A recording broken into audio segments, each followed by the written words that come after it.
David Hart is my name. What we're going to do today is I'm going to talk about what I'm going to call the January growth strategy. And this time of year that we're coming into now is really the peak of guitar sales, especially for beginners starting out or really at the beginning of their journey. And that's when we have a great opportunity to get more students and to really grow our teaching, but also to help people at the right time, because when they're starting out, to me, it's the critical time. And I know from my own story and many students that I've had, I think anybody who's an experienced teacher understands the difference between a student who comes to you with no experience at all compared to a student who's been trying to teach themselves for a year or two.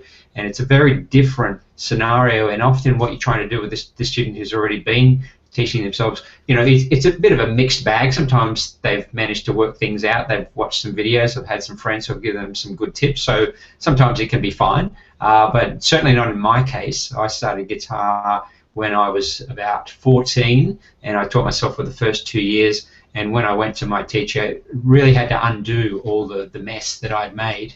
My technique was terrible. The way that I, you know, picked and fretted and sat, and you know, the tone and everything was just all over the place. And I'd just been trying to work it all out myself for 2 years. And although I'd made some progress, I'd also could have made a lot more progress and not have to take those backward steps. Just got some background noise. I'll just see if I can work out where it's coming from. If everybody can mute their microphones, that'd be great. Excellent. You can turn it on when when you're going to talk.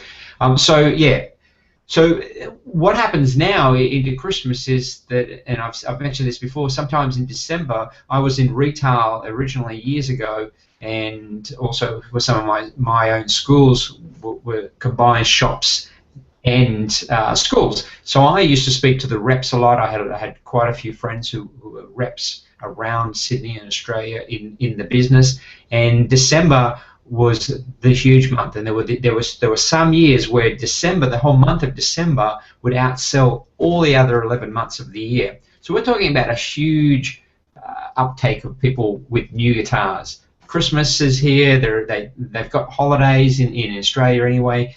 So we have this period where people get a guitar, they've got time on their hands, and then they dive in and try and learn it. Now, what happens is that 90% of those students, and I'm just giving you rough numbers, don't quote me on these numbers, but 90% of those students will not be playing in a year from now. So next Christmas, that guitar will have either been shipped out, sold, in the cupboard, in the garage, somewhere like that. So we have all these people who buy these guitars and actually never learn them. And I would say more so than any other instrument.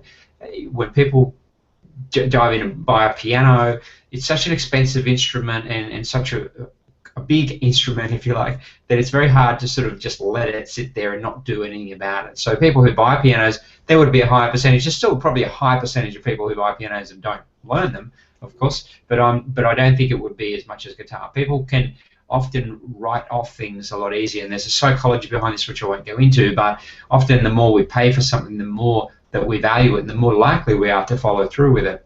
The $10 gym membership, $10 a month or a week, whatever, for your gym membership is less likely to be used than if you pay a personal coach $500 a session.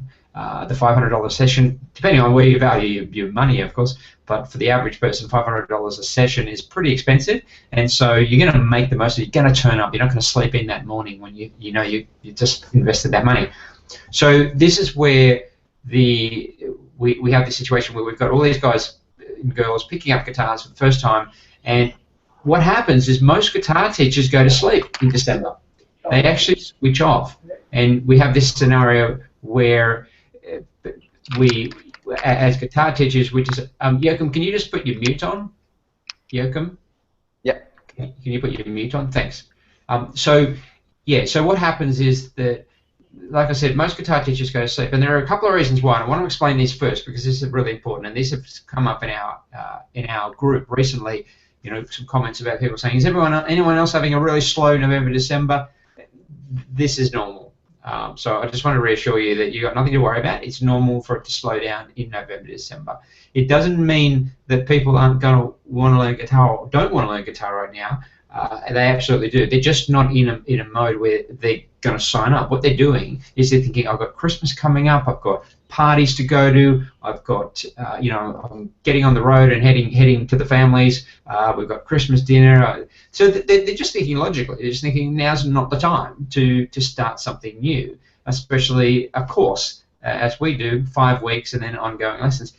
They just think logically that it's not the time to do it. So don't be put off by the fact that you come into a slow November, December. That is very normal and to be expected.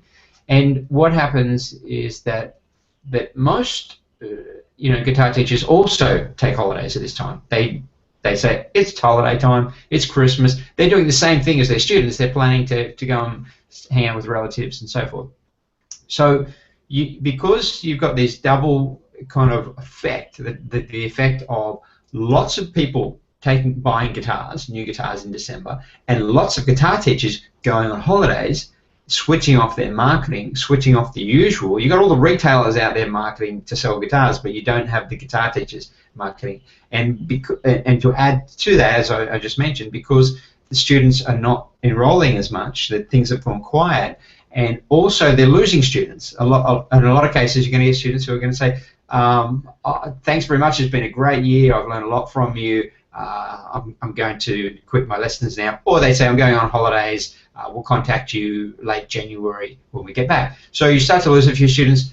So the compounding effect of all this, and I know the emotional roller coaster this is, especially when you get to December and you don't have any money in the bank that you've actually spent, or your profits that you've earned. You've been living on a typical job mindset, which is what most people always say how we grew up. Anyone, unless you grew up in unusual circumstances, for most of us we have a job mindset. We live from paycheck to paycheck. So by having that same mindset as you jump into business and you're still living paycheck to paycheck, what happens is when you hit that Christmas period and the money dries up, in other words, the cash flow is not happening anymore, then you start to panic. And that's when you might stop your marketing, you might turn off your your typical kind of mode of trying to sell and enroll. So everything gets turned off. So this whole compounding effect leads up to you stopping your normal process when really you should be cranking it up. Now is the time people are getting guitars, and if your marketing is in front of them, they're going, oh wow, I can get some lessons as well. People looking for the follow-up when little Mary or little Johnny opens the guitar on Christmas Day, and guess what else I've got you? I've got you 5 lessons with G4. So not marketing at this time is probably the biggest mistake that many guitar teachers make, and that's why I'm encouraging you guys not to switch off now, not to think that because things are slow that things are bad, that things are not bad. Right now is the time. And then coming into January, again, is where a lot of guitar teachers are going to be on holidays. A lot of music schools close down. So what you're going to find is that if you keep going in that period, the best time of year, then you're really going to come into February, blazing. And that's where if you, and I kind of really want to encourage you to do this, is not to ramp down your marketing, but to ramp up your marketing, to really cash in now on what's going on. This is the time. So don't miss the opportunity. So and as I mentioned, I'm going to share the strategy that I used in my own marketing, which helped me to launch G4, which took G4 from nothing. Remember, when I started G4 10 years ago, almost to the day, in November 2005, nobody knew anything about G4. Nobody knew me. I had to go to a completely new area. Where I was, the area before was on the very southern part of Sydney, so the very lowest southern suburbs of Sydney, and I moved across to the north. And the reason I did that is because I sold my previous school to my brother, and I wasn't going to go into competition with him or create any problems for him, of course. So I went into a completely different area and started over. But this was 2 years later. I took a 2-year break, and then I opened G4. I left in 2003, I learned to play, and then I started G4 in 2005. So what happened was that in November I started doing the flyers with no kind of great expectations. I knew that it's November, it's typically quiet into December, but I ended up with about 10 students by the end of December, and I was happy with that. This is great, I got 10 students. And then we kept going into January. My wife joined me, she came from Japan, and then she joined me in January to do the flyers, and then we really ramped up the flyers. And by the end of January, early February, I was booking in a student a day. Every day I was booking in a new student. And most of this was coming off the back of the marketing that we'd done in December. So even though the January, February period was great, yeah, I knew it was because of December. And I also knew it was because my competition in the area, and there was one particular teacher operating in the area, been there for many years and quite well known, had gone to sleep. And every year he took off that period. So we got in there and went hard, and that's when we really sort of were able to build the students. So by March, I think I had about 47 students, and then by mid that year, it was almost 100 students. So you can see that and I credit that period, that November, December period, for the strong growth, because a lot of the growth that came after that was still coming from the flyers, but it was coming from the second stage of my strategy, was to take the money that I was getting, the surplus from those students, those early students, and putting it into more marketing, which was in the way of newspaper. So today I would say it's Facebook, AdWords, to go to your second level of marketing, or it could be other things which I'll talk about in a minute. But what I did was I put it into newspaper. So this was the first stage of my strategy, was to get in when the time is right, to go in for the season. So that's why I want you to really go hard on this, and I'm really pushing the point. Now, the next stage of my marketing was, and Paul Andrews, I think, put a post up about a couple of the top guys in the marketing space. There was a video that they did there, and these guys do a lot of online marketing, and I've seen some of their work, and they're great. These guys really well.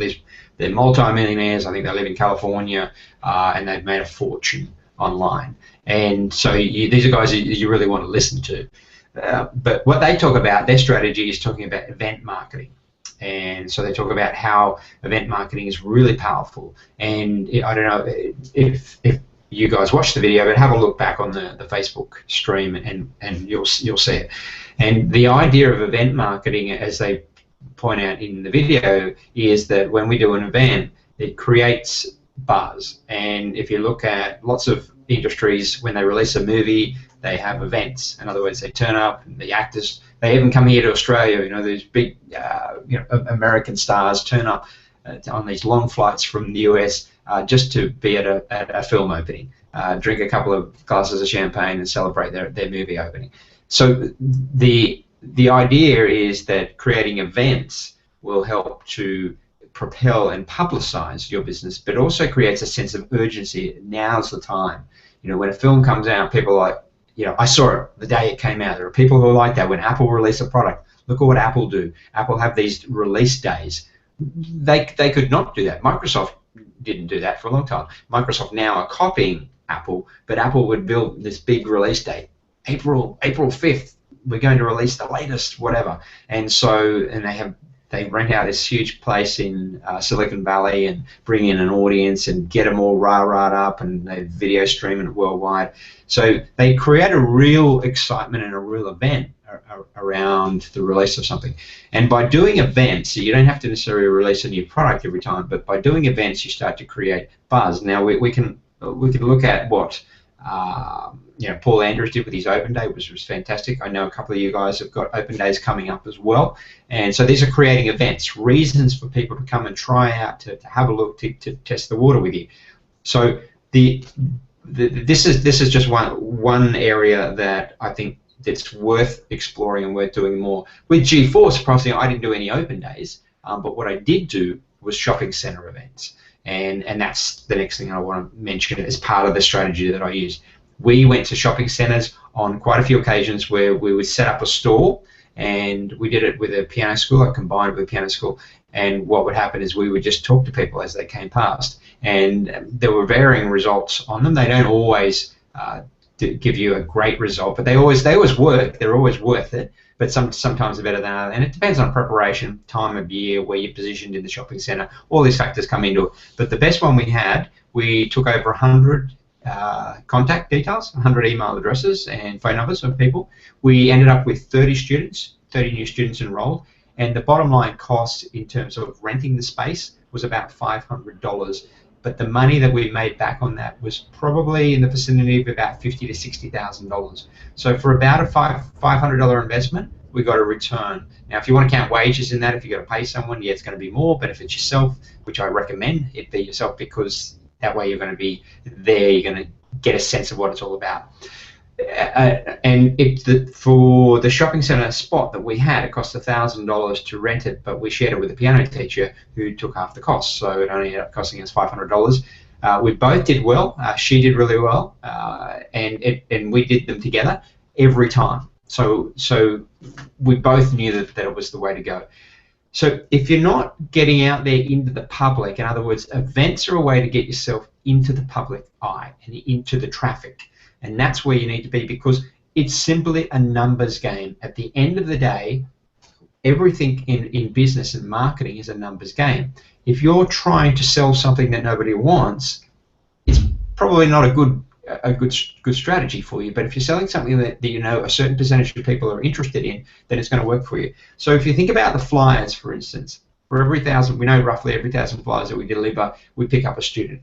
And from those 1,000 flyers, we also know that only about 5% people actually see a flyer. So the other 95% never get seen for one reason or another, or they don't get looked at. So people just throw them in the bin, or they don't really check the letterbox, or whatever, or the wrong person, cleans out the letterbox. So a very small percentage actually gets seen. So if we say that from 1,000 that about 50 of them get seen, we know about 1 in 50 people are likely going to sign up for guitar lessons, even if it's 1 in 100, let's say, of people who actually see your flyer.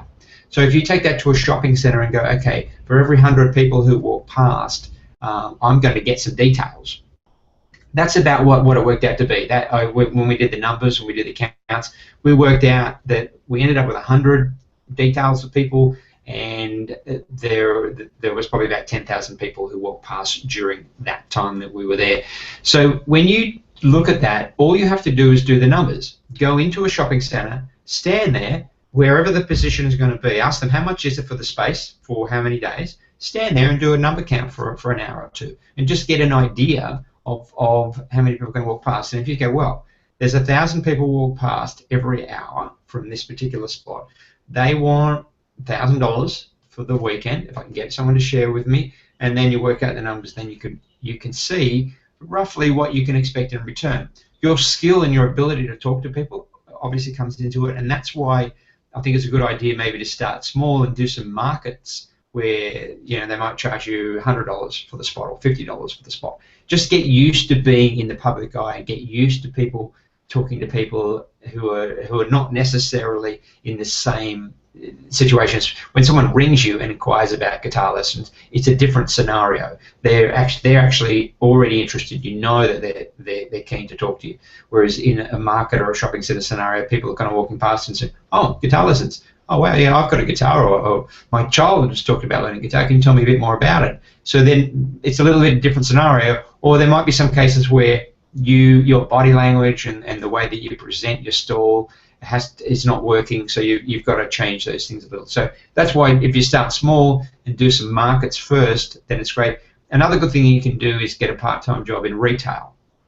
By getting some work, that's where I got my experience, is I started in retail. And Emma was the same. She started in retail. I was even reading, Arnold Schwarzenegger started in retail. Lots of these people who have done very well started in retail. Because retail it's a job that we can get often when we're young, and it's one where the whole sole job is to serve customers and sell products. So by going into retail, if you get a part-time job, not for the money, just for the experience, go and find yourself, 5 or 10 hours a week in a retail job, and then get used to talking to people. Hi, how are you today? Is there something that I can help you with? Etc., etc. Get used to talking to people who you don't know on a regular basis. When I was working in retail, I worked in one of the busiest stores in Sydney, right in the centre of Sydney in Pitt Street, and I would literally be talking to people, new people, every couple of minutes. Every couple of minutes there'd be someone new to talk to, and that pure volume of customers coming through again and again and again allowed me to get very comfortable. I was actually shy before that. I was a shy person until I got into retail. I had an experience with retail with my parents, but I was more kind of lifting boxes and keeping the storeroom clean. I talked to some customers, but not a lot. But when I started working in that particular retail store, which was Consumer Electrics, things completely changed for me. I became very comfortable, very confident in talking to people anywhere, anytime, and that was just through that retail experience. So if you don't feel comfortable in this situation, go and get comfortable. Go and get lots of experience. There was Anthony Robbins who really taught me the lesson of, if you want to be good at something, put yourself in a position where you have to do it again and again and again and again, and you'll get good at it. He used the example of public speaking. He said he wasn't a very good public speaker. If anyone's seen Robbins today, you'd think, are you serious? This guy's one of the most amazing public speakers you'll ever see. Yet there was a period in his life when he wasn't comfortable with public speaking, and so what he decided to do was he said, well, what if I get up every day, or what if I get up twice a day and make public appearances? I'm going to get good. And he did that. I mean, he did it for a year or something to really get his numbers up, and he got to the point where he had as much experience as the best speakers around, and that's when his career really took off, when he had the experience. Very few things happen from just thinking about it or reading a book. It comes from the action and the experience you take. If you want to become great at anything, you've got to put yourself up to get a lot of experience to do it. So, just recapping on this, and I'll let you guys jump in with any questions in just a sec.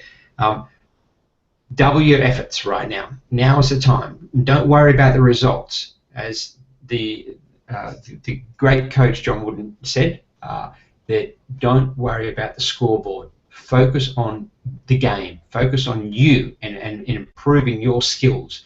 That was his focus with his players, and that's why he had such an amazing record as a coach, is that he focused on his players getting better. When his players went out, he didn't care whether they won or lost. He just cared how well they played, whether they had played better this week and improved. He was more interested, not in the game actually, but in their training. How well are you guys doing in the training? That was his main focus, and you'll see this is common amongst great coaches, is they look at how are you performing. This is what I say to my daughter all the time when we're doing guitar. I say, sweetie, I don't care if you do it right or wrong. It doesn't matter to me. I care if you try. That's what I'm looking for you to try. And so by instilling into yourself the mindset that it doesn't matter, the scoreboard is not important. To get crushed because a couple of students drop out is the wrong mindset. It's the whole wrong approach to your business. What you've got to do is you've got to look at it. Am I getting better at what I'm doing? Am I improving my skills as a teacher? If a student drops out, or even if a student says you suck as a teacher, that's irrelevant. What matters is whether or not you are working on your skills and you feel you're a better teacher than you were last week. And the same applies to your business as a whole. Are you improving your business and the way that you go about doing business from week to week, from month to month? Don't worry about how many students you've got, because the students will actually work itself out if you are improving at what you do. If you're improving your teaching, improving your business, then the scoreboard will reflect that. But you shouldn't be obsessed with the scoreboard, and you shouldn't be obsessed from week to week or month to month. What should be happening is you look at how has this year been. So look at your 2015 and say, have I come forward? Am I in the same place that I was last year on the scoreboard? If so, let me look at myself. Let me look at what I'm doing. Am I doing something different? Am I putting in less effort? Am I having more emotional challenges? Is my mind in the right place? And you know, I look at some of you guys here, and I know that probably everybody here, really. But if I just pick Michael out, because we speak a lot, I look at Michael, and Michael, you know, this time last year hadn't even started Adelaide. He was just beginning. Michael, where are you now? How many students have you got now? I reached about 70 the other week, but I've had a few dropouts, so I'm closer to 60 now. Okay, and you're going to bounce. That's just the Christmas period. And look, you peaked at 70 from zero, in less than a year, and that's because Michael has been focused on the game. He's been focused on developing every stage, and he's been doing this for a while. So he had his school in Penrith, so he's not new. It's not like he totally learned from scratch, but he took those lessons that he'd learned. And so, Michael, let me throw this back at you. Can you see the value in, even though Penrith at times was challenging for you, can you see the value and the lessons that you learned from there and how now that's paying off for you? Yeah, definitely. I think probably the biggest thing this year was also my mindset has completely changed as well. Like, I never really was that interested in learning more about business. I just sort of thought what I knew was what I knew. So completely changing that mindset and constantly learning, that's made all the difference in the world as well. Fantastic, fantastic. Because once you adopt that mindset of learning, it not being about focused obsessively on the scoreboard, but it becomes about this is a learning process. This is about me getting better and better and better. Then you actually become a better entrepreneur because you become more patient and you enjoy the ride. You're not sort of focused on, gee, I thought I'd be a millionaire by now, and I'm not. It's more about, wow, look at what I've learned in the last 12 months. Look at what I've learned in the last 2 years, 5 years, whatever. And look, I was guilty. I was as guilty as everybody else. So the first 10 years, frustrated because I wasn't a millionaire. So where's the money? Where's the money? I kept telling myself, but I wasn't realizing that I was missing all these opportunities to learn all the stuff that was sort of passing me by because I was so narrow focused on the wrong things. And that's the point here, is that you want to make sure that this is about your learning. And I've used this scenario before, many examples. Many times I've used this example of university. You go to university for 4 years, you lose in fees and in the cost of lost income, $100,000 to $200,000 easy. That's what it costs you to go to uni. You go there for 3 or 4 years and you walk away with nothing but debt. So if you're in business and you run your business for 4 years, especially under the G4 plan, in 4 years, if you're not making a profit and you don't have an amazing education, something's gone terribly wrong.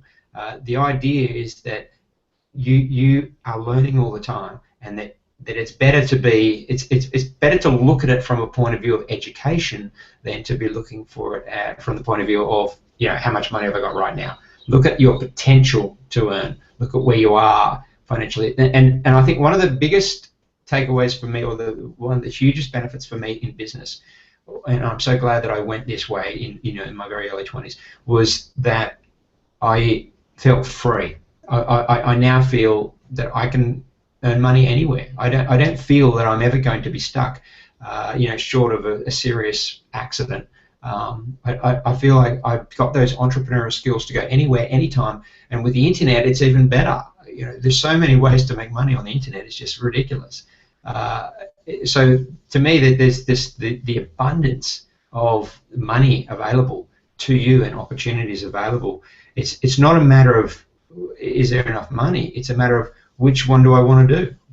That's what it's a smorgasbord, and that's why we do guitar. I hope is because this is what we are choosing on the smorgasbord of opportunities. We think, well, let's do something that we enjoy, which is guitar.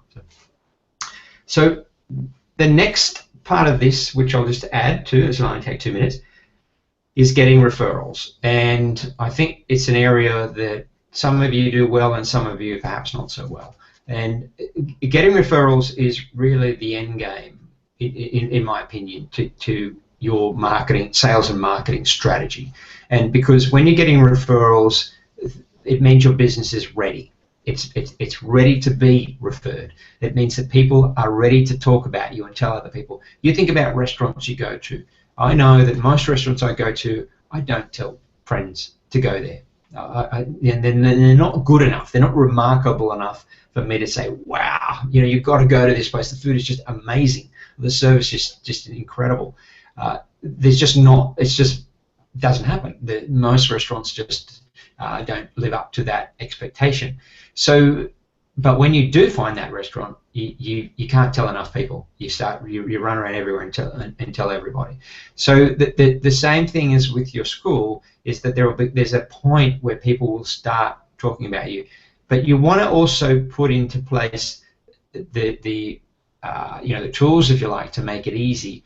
And to sort of just go through a couple of things that I do. Number one is that when I was enrolling students, I would always try and get a referral right there and then. And this is important. And if you're not doing it, definitely start doing it. So whenever you enroll a student, you should always talk about the benefits of learning with a friend, and how having the support of a friend makes things much better, much easier, especially with parents. I would often say to parents, or always say to parents, that the best time, one of the best strategies I know for success on guitar is if they're learning with a friend. So if you know anybody who wants to learn as well, or a friend of Johnny's that wants to learn, now is the time to do it, because it's going to make a huge difference long term. Because what happens is that it's a roller coaster ride. Learning guitar is not like playing a video game. It's not. For some people it happens like that, but for most people it doesn't, because there's ups and downs, there's challenges, there's frustrations. You don't want to practice, all these kind of things. But when you learn with a friend, you're both on different roller coasters going up and down at different times. So by learning with a friend, when you're down, your friend is often up. And your friend will say, "Come on, no, you can do it. Keep coming with me." And then they go down, and then you help them up. And so this is camaraderie that builds up, and that's part of why we do group lessons, because we know that occurs within the groups as well. So by sort of mentioning it to parents, don't oversell it. Of course, don't push it too hard, but just say, "Look, it's a really great time if Johnny or Mary has a friend to start learning now. And often they'll say at that point, "Oh yeah, actually it was one of his friends at school I know is interested as well," or his brother probably wants to learn, or his sister wants to learn. So just by putting it out there, you're opening the door to opportunities. And even if 10 or 20% of those people actually follow up and do something on it, I found it higher than that, but I was probably fairly convincing in the way I did it. But even if you get an extra 10%, add 10% to your growth, and that'll give you an idea of how much faster your business grows. Because as I think it was Einstein that said, the most powerful force in the universe is compound interest. So when you're increasing your student intake by 10%, that builds on itself and builds on itself and builds on itself. So in a year, in 2 years, in 5 years, that 10% has made a massive difference to the growth of your business. So adding just that will make a difference. The other part to referrals is the students you've currently got enrolled. In other words, students that's the intro stage of referral, then there's your current enrollments. And so the idea with them is just to talk to them about having a friend that learning. So if they don't have anyone who's brought in, just bring up the subject every now and again. When you meet their parents, have a chat and say, Michael's going really well on guitar. He's practicing every day, and there are some challenges he's had there. I was just going to ask, has he got any friends who play music at all? And that's when you bring up the topic, and then they say, oh yes, no, maybe, and then you talk about it. And I want you to understand too that this is not just a sales ploy. It's not about just increasing your student numbers. It's actually about keeping the student you've got, because when they've got a friend, that student's going to stay longer, which means that they're more likely to succeed. The main indicator of whether our students succeed is whether or not they stay in lessons. Yes, they can go off and teach themselves, but the students who stay with the lessons are more likely to succeed. It's just we know that from the studies that we've done. So if you can look at it from a point of view of this helps the student, this is just one more thing that I can add to the student, is to employ a friend. Marcus Buckingham, he did the studies on employees and people who stay in jobs. He found the number one reason people stay in a job is because they have a friend at work. It's the number one reason. And that's why we've got a community, because our community strengthens between you guys knowing each other and working together. And that community is what strengthens your chances of success as well. Hearing Michael's story of going from 0 to 70 students in less than a year, I don't know about you, but that inspires me. That's like, wow, cool. What are you doing, Michael? Hearing about Paul signing in 40 students on his open day, bang, that's huge. Getting some of the pictures from, I think it was Ruby's day. Just seeing those pictures, seeing him out there taking action, it inspires you. It inspires you to take action yourself. So when you're part of a community, people within the community inspire each other. So the referral idea is it also builds your community. It brings people in. You're giving permission to your students, because sometimes they need the permission, believe it or not, to bring their friends along. It's easier for them to go to a friend and say, hey, my teacher said that I should learn with a friend. Do you want to learn as well? It sounds more convincing than if they just go, hey, do you want to learn guitar as well? I go to a really good guitar school, and they go, oh, that's great. But if it's, oh, my teacher said I need a friend, and I know you love guitar, let's do it together, dude. There was a friend who got me learning. He was going to a music school when I was 13, sorry. He was learning guitar at this music school, and he recommended it to me, and I went there and started learning drums because he wanted to put a band together. So it was him that got me started in music lessons. I don't know that I would have had lessons had that not happened. But what the guitar, I did the drums first, and then I did guitar. I taught myself guitar for a couple of years. Realized I was struggling, I wasn't getting anywhere, and it was my experience, of my drum lessons and doing well that inspired me to then go and do guitar lessons. So all started with a friend. All right. So has anyone got a question? If you've got a question, just jump in, turn your mic off, and I'll get the first person with the mic open. Go, Joachim.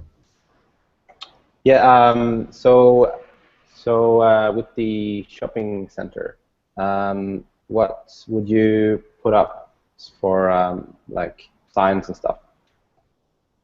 I think some of the guys have got some really good displays. If you look at what Ruby's doing, Ruby's posted some good photos with those banners. They're great, and they're on our website too. There is also Ben Messenger in the UK. He does the markets, and he's had a lot of success with those. So probably those two guys are a good place to start. Just for your, but yeah, if you, I think really just a couple of banners. Ruby, have you got anything to add here? Any tips that you could throw in for Joachim? Not really. I concentrate a lot with my signs on kind of like I got them printed in mirror images of each other so that they would go like different ways and you could see them from every direction. One of the things I'd like to do is get I saw somebody else had like an A-frame sandwich board, and I think that's a great idea. Yep, excellent. Okay, cool. That's great. Yeah, I think having that A-frame. Oh, it was Ken. That's right. Ken just did the. He did a festival in Oxnard in California, and what did he say? He got 30. I think his last quote was 31, something like that. 31 people. Yeah, he got a great result. Yeah, excellent. So he's very, very excited at the moment. He's very busy. He just said to me, "I'm so busy, I can't take any more inquiries," which is a good problem to have. Yeah, so definitely if you can, I think you can experiment a little bit and even go there. My whole process is that I don't try and reinvent wheels. What I do is I'll go to whatever it is, a local market or a shopping centre, and I'll look and I'll see what's catching my attention, what seems to be working, and go around Sydney, the various shopping centres, and now's the time because when you look around, you're going to see a lot of it going on. There's a lot of they ran out a lot of extra space in the Christmas period with people selling all sorts of things. So just go in and have a look and see what displays are appealing to you. Take some photos, and then use those photos. You can even post them up in our Facebook group, and we can chat about them and get some ideas. Yeah. And is it like, do you have like you just talked about the course? You don't sort of do a lesson with them or anything like that. You sort of just try to get the details. You can. You can do a bit of both. We did a bit of both. Often we would just talk to parents about what we do, and the fact that they meet you, it really breaks down a lot of barriers, and it's where you're the guy who actually runs the business. Then they have this impression of, wow, that guy, he really seems to know what he's doing. He's a nice guy. They seem very organised, and some people just love the fact that you're out promoting your business. There are people out there. It's surprising, and it always used to, I don't know, almost make me a little bit emotional when people would come up and say, look, I'm really, that's great that you're out there and you're making your business work. People want to get behind you. People like success. They like seeing people trying to do things, and they'll support you. And sometimes they'll support you by signing up. Sometimes they'll support you just by giving you words of encouragement. But the idea is that when you're out there talking to people, you're going to get out there. You're going to start meeting people. You're going to get some feedback. And another great thing that comes out of it is networking. Every single time that I did it, I would meet people who either worked in other businesses. I remember meeting one lady who worked in a kind of like a Kumon, like an education school, and she came up to me and we sort of talked about teaching and shared a few stories, and then I remember she recommended some students to me after that. So there's that side of it as well. I think it's great. I think it's just really good, and it feels good. You come away feeling like, wow, I can see that there's lots of people out who want to learn guitar. This is not something that you're not sitting in your quiet little school or in your home studio and trying to pump Facebook ads. You're actually out in the real world and talking to people. Yeah, great. Would you recommend a certain time of? Would you recommend doing a shopping centre in December or at the start of January when you can actually enroll them next week, or would you try and do it in December while the Christmas shopping madness is happening? Probably both, really. I think there's probably pluses and minuses to both sides of that equation. Selling gift vouchers, even selling guitars. You could in theory sell guitars and gift vouchers. I know, like in Miranda in Sydney, where I was there, there's a big music store across the road. They're not part of the Westfield shopping centre, but they're across the road. But when it came Christmas time, for December, they'd go and rent a spot in the shopping centre to promote their stuff. So they had the best of kind of both worlds. They had the lower cost shop outside, and then Christmas that month they'd come in and do all their sales in the Westfield as well. So, yeah, I think try it both times, and also go and talk to the shopping centre about special offers or last minute calls, because sometimes that's what happens is they have a spot, and that's what we did, is that we had a couple of those kind of things happen, and my brother did it as well, off the back of my recommendation. But what happened is that you just get on their call list, and they call you up if someone cancelled at the last minute. So that what they do is they usually take a deposit for the spot, and the payment in full, I think it happens on the day or at the end of it, or whatever. But occasionally people would cancel, and so they'd end up with an empty spot, and they might give it to you for half price. Okay, cool. Yeah. So looking for just be mindful of opportunities where you can get out into the community, where it could be even school fetes. It could be I know where Yoakum is there in Oxford Street. They have Oxford Street markets there. There are in every area. There's opportunities, and I think the best time is to get when people are in this shopping relaxed mode, whether it be in markets on the weekend or a shopping centre, they're not rushing around. They're not in a hurry. They're just cruising around looking at things. And if guitar is on their list of interests, they're probably going to come and talk to you. Definitely worth it. What's your best sort of what do you call it?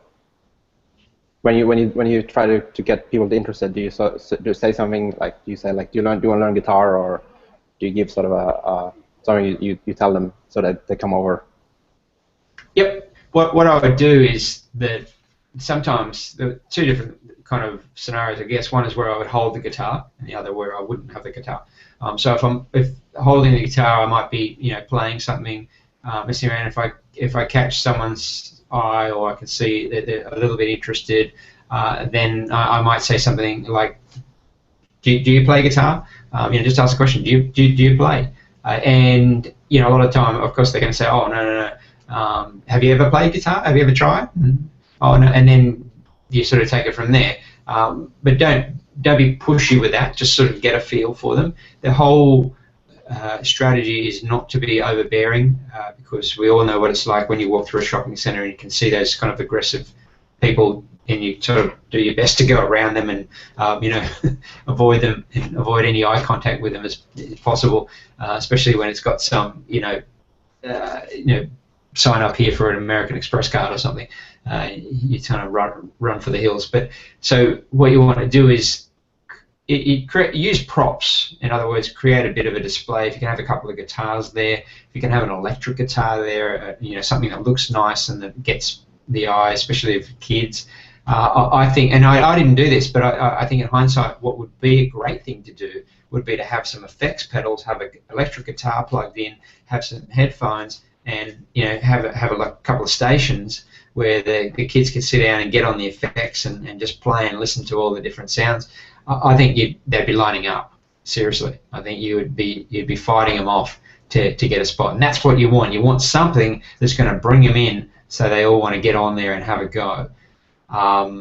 You know, you could even maybe talk to Artist Guitars about doing something together, where they sell the guitars, sell the equipment, but you do the lessons. I think that would be great. You could do that with really any of you. You could do it if you know a retailer.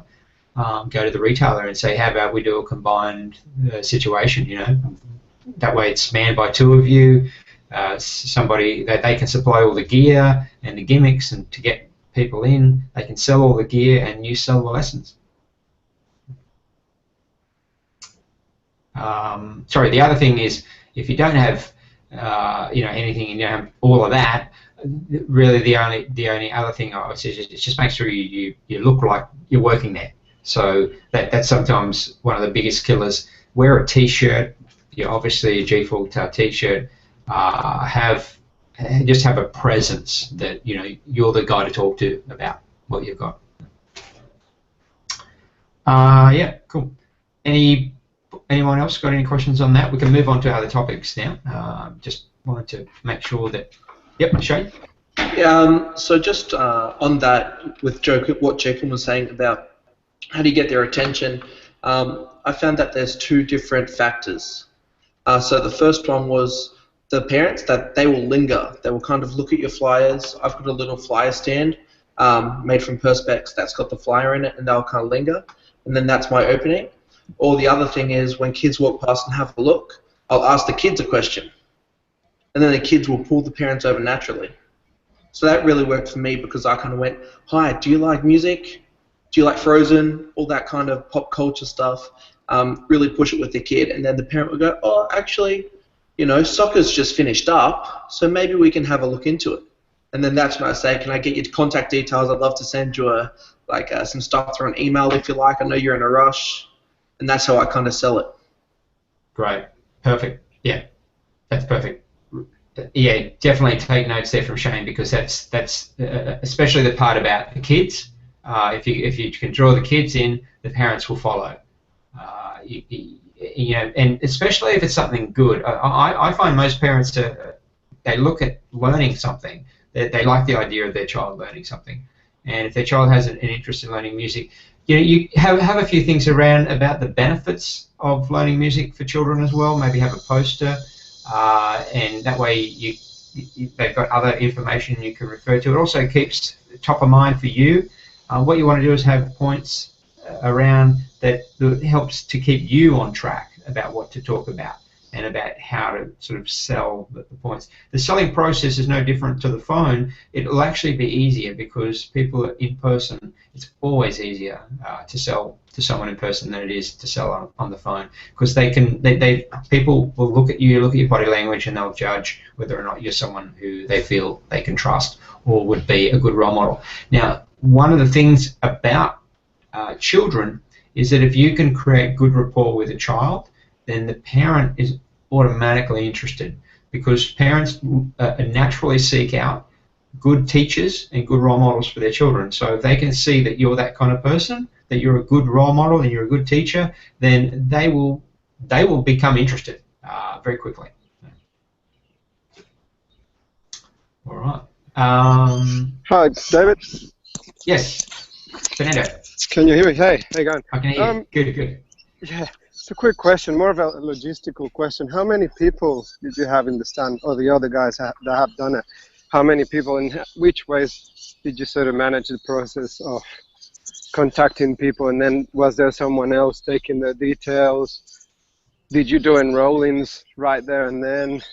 And all that sort of stuff. Thanks. Okay, cool. Good questions. I think it's good to have 2 people there. It depends on how busy it is, but having 2 people is always good because then, you know, if one needs to go to the toilet, of course, or wants to go and get some food,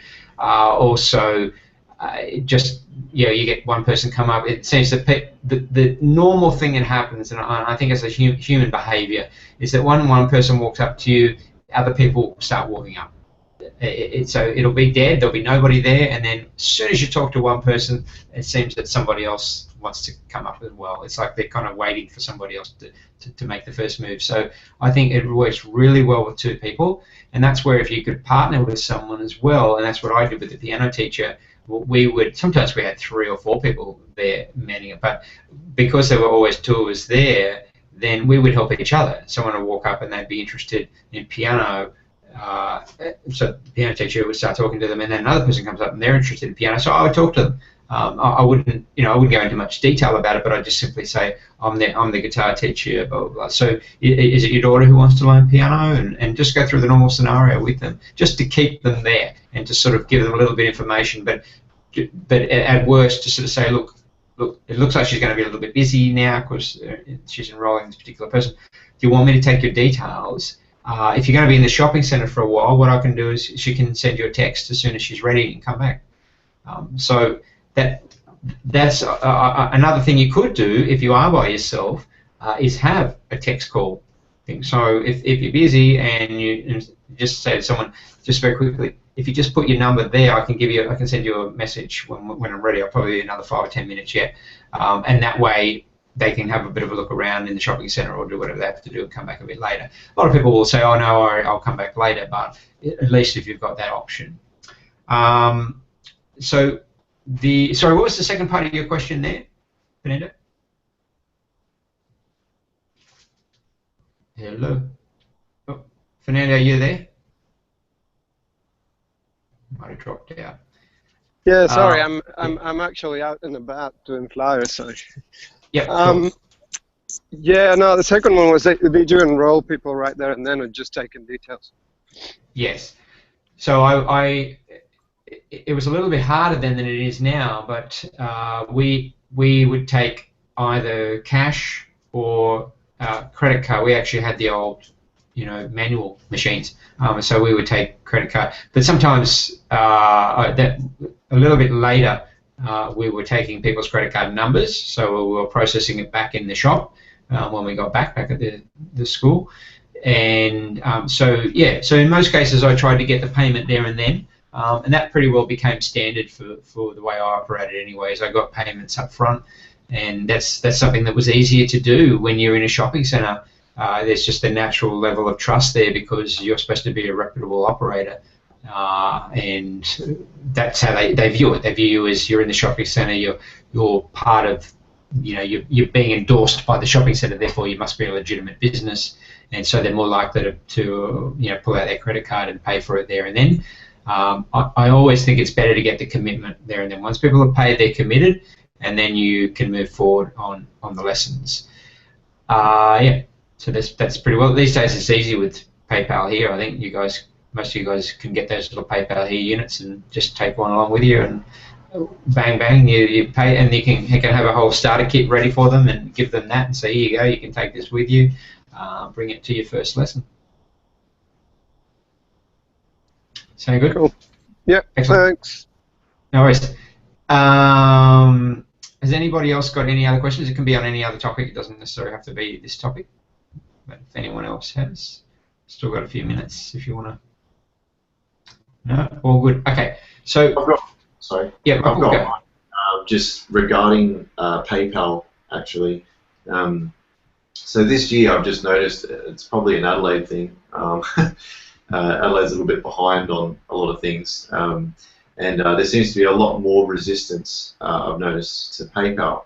I've even had a couple of people, like one of my first students who signed up to PayPal, no worries, was on a subscription just last month, had some sort of odd transaction taken from their account, so they cancelled their PayPal account. It was from PayPal, and yeah, and he said, look, I'm just going to do, can I just do an automatic bank transfer? I kind of feel like, well, this is a loyal student who's been around for 8 months. Sure, why not? You know, they're pretty good with payment and whatever. And there's been a couple of other people like that who, yeah, just said, look, I don't have PayPal and I won't do anything about it or whatever. And I've been lenient with that because I'm still not quite at the point yet where I can turn away students. But yeah, what's your thought? I wanted to know, is there anyone else who's had any sort of issues like that? Yeah. Yeah, Michael, I've had the same. It definitely is a Adelaide thing, I reckon. I've had a couple of students who have been getting like weird emails from PayPal or something, weird transactions. They're just like, yeah, no thanks. So I've just been using that Pay Advantage, that direct debit thing, what Fernando put up on the group, and that's working really well for me. So with that, yeah. I was going to say the same. I was going to say the same. So I've got a couple of students doing Pay Advantage. It's working well so far. Excellent. There you go. Yeah. Sounds like your answer, Michael. What I would say is that I'm not pro PayPal. Let me make that clear. It's not pro PayPal. What I am is pro auto payments. So however you can get people to pay automatically, that's fine. That's the way to go. And PayPal's kind of offered the best solution, but there are definitely some issues obviously going on. I suppose Adelaide being the crime centre of Australia, things are a bit different down there. And then joking, guys. Yeah, so that's cool. Like I think giving people the option, perhaps in the continuation email, say, look, this is our first option, PayPal. If you've got a PayPal account, then by all means do that. Second option is to set up an automatic payment through your bank account. But you know, if they're sort of not doing that automatically, then you got to speak to them. But other than that, you wouldn't really push it that much. Yeah, so I have very few problems myself. So you know, I can't say that it's an issue. You know, occasionally payments get skipped, but in nearly every case I can trace it back to the actual account holder. I think there was 1 or 2 cases where it didn't seem to be the account holder, and there seemed to be a glitch in PayPal's system. But you know, and I've had the occasional person who wants to do it by other means and not use PayPal, and I've just, you know, personally I've knocked them back because I know that even though they may be okay, but I understand the situation. It's a bit like you, Michael, saying to me, you know, PayPal's not working, I don't trust PayPal, blah, blah, and you coming to me and saying, look, I'll pay you direct transfer. I'd say yes, because I know that you're going to do it. I have no doubt. You know, we have a good, long, strong relationship, and so I know that you're going to follow through on what you say. If you then don't follow through and then there's some problems, then I'll come back to you and go, you know, we need to go to PayPal. So yeah, I have no problem with that. And if someone sets up an automatic payment, you know, you're going to avoid the PayPal fees, and yeah, it's more money to you. PayPal, you know, it ends up being quite a chunk out of your income every year in fees. So. Yeah. Yeah, hopefully. Look, things are changing rapidly. You know, I'm not sort of betting my hopes on Bitcoin changing the world anytime soon. It will change the world, I feel, but not next week or even next year. But what's happening is that as these digital kind of currencies come on board and things go more that way, then the transfer of automatic payments. It's just going to be like setting up an automatic email. You know, everything but money seems to be automated now. Money is the final frontier. So it's not going to be very difficult and not going to be very long before you just say to someone, click this button, and you'll be automatically paying me this amount every month, and it'll cost you next to nothing. You know, you might pay some company 1% or less. So I think that's what's going to happen.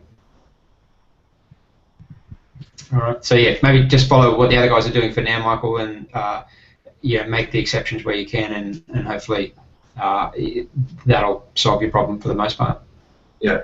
Is it worth? I mean, because what you said before, like you are avoiding the PayPal fee by getting them to do a direct bank transfer. Is it worth making that first port of call?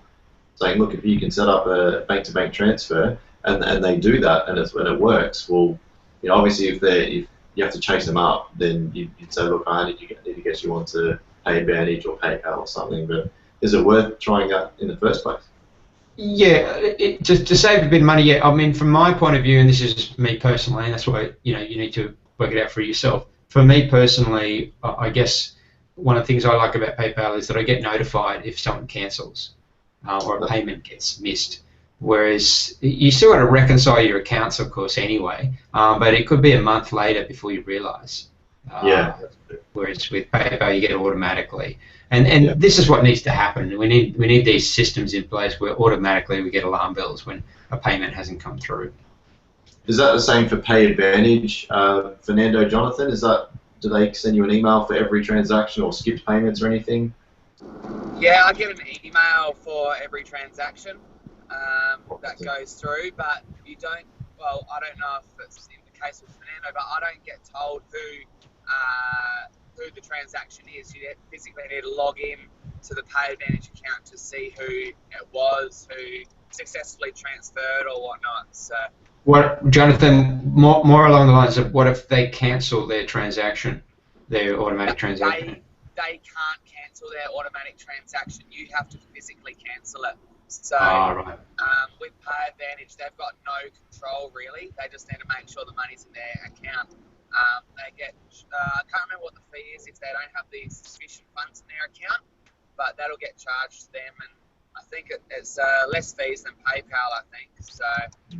Okay, cool, excellent. It sounds good. Sounds good. Michael, maybe give that a go, and yeah, just see what happens, because it's obviously got some benefits to it. So. Yeah, I have used it a couple of times, but I think the 2 or 3 times that I actually went through the process of printing out the direct debit form, filling in their details, and giving it to the student or emailing it to the student, I think they kind of felt like it was a bit more like a hands-on contract, and they said, "Oh, can I just do a bank transfer?" So that they sort of did that in the end anyway. So I think they felt a little bit more comfortable with that. So I haven't actually got anyone onto a direct debit form yet with PayAdvantage, but I have offered it, and a couple of people have just said, "Look, I'll just do a direct bank transfer." So yeah. Cool. I think Shane just put up a good question: is whether or not does that link with QuickBooks? Can the transactions be imported automatically? No, it doesn't. It doesn't. Not that I know of. But it'll. Got to do a manual import. Yep. So yeah, the money goes straight into your bank account, so it doesn't go through PayAdvantage. PayAdvantage is just the company that's transferring the funds from one bank account to the other, and okay. Complete control over it. So that's fine then. When it comes into your bank account, since your bank account will be linked with QuickBooks, you can just reconcile it through that. So when it comes through to your bank account, are you getting the full amount on your bank statement? Obviously, PayAdvantage, you're taking some fee. Yeah, so the way you can choose either way. You can see the full amount, or you can take it out before it comes to you. So I'm getting them to give me the full amount from the student, and then they take out a fee from there. Great. So yeah. I see. That's the way you want to do it, because it helps with your reconcile your tax and everything as well. So. Yeah. Great. Excellent. Yeah. So yeah, you just Shane on that. You just link up your bank account. As normal, because each of the payments that's coming through on the bank account, they'll all get imported automatically into your QuickBooks account, and yeah, you reconcile it from there. Great. All right, guys, we'll wrap it up there, and there'll be, for those of you who want to come along, there'll be another one tonight, Sydney time at 9 p.m. Otherwise, I shall see you next week, and next week will be the last one for this year. Then I'll be breaking for a little while into the mid-January, and then be back online when I'm in Japan. Excellent. Thanks, guys. Cool. Thanks, David. See you. Bye. Bye.